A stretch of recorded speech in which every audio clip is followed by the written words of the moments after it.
बिस्मिल्लाहिर्रहमानिर्रहीम। आप देख रहे हैं डॉक्टर ऑफिशियल और मैं हूं डॉक्टर मोहम्मद तैयब। आज हम डिस्कस करेंगे एड्स वायरस के हवाले से। उससे पहले आपसे रिक्वेस्ट है कि डॉक्टर ऑफिशियल को सब्सक्राइब करें, बेल आइकन को क्लिक करें। बड़े लोग थैंक्स। एड्स सबसे पहले अमेरिका में 1981 में फैला और लाखों आदमी मुब्तला हुए। एड्स और HIV वायरस एड्स को फैलाने का सबब है।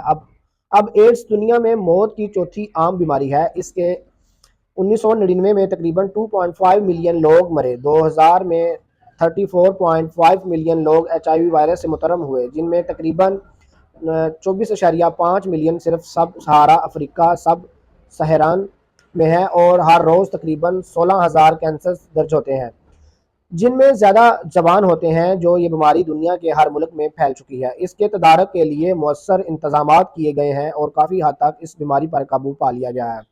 अगर इसको फैलने के असबाब बयान किए जाएं तो एड्स के पहले से असबाब हम जिनस सेक्सुअल मिलाप है। अफ्रीका में हम जिनस मिलाप आम है।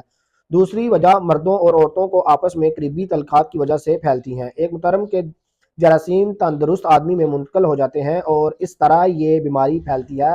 तोइफों से मर्दों को और दूसरों से अपने बच्चों और बीवियों को लग जाते हैं। एड्स के जरासीम सिमन के ज़रिए, जिल्द पर ज़ख्मों के ज़रिए और खून के वास्ते से दूसरे को मुंतकिल हो जाते हैं। एड्स के कुछ ऐसे मरीज़ भी हैं जो HIV पॉजिटिव होते हैं। इनको पता ही नहीं है कि इनको एड्स है। एड्स के वायरस जिस्म के अंदर मौजूद होते हैं। काफ़ी अरसे बाद इनके जिस्म पर गड़बड़ शुरू हो जाती है। चेक करवाने के बाद इनको पता चलता है कि इनके अंदर एड्स के जरासीम मौजूद हैं। दुनिया में तकरीबन 1 करोड़ आदमियों के अंदर HIV एड्स के वायरस मौजूद है। जिस वक्त ये बीमारी फैलती है, हज़ारों लोग आनन फानन मौत का शिकार हो जाते हैं। बहुत शुक्रिया हमारा यूट्यूब चैनल देखने के लिए। डॉक्टर ऑफिशियल को सब्सक्राइब, बेल आइकन को क्लिक करें। बड़े लोग थैंक्स।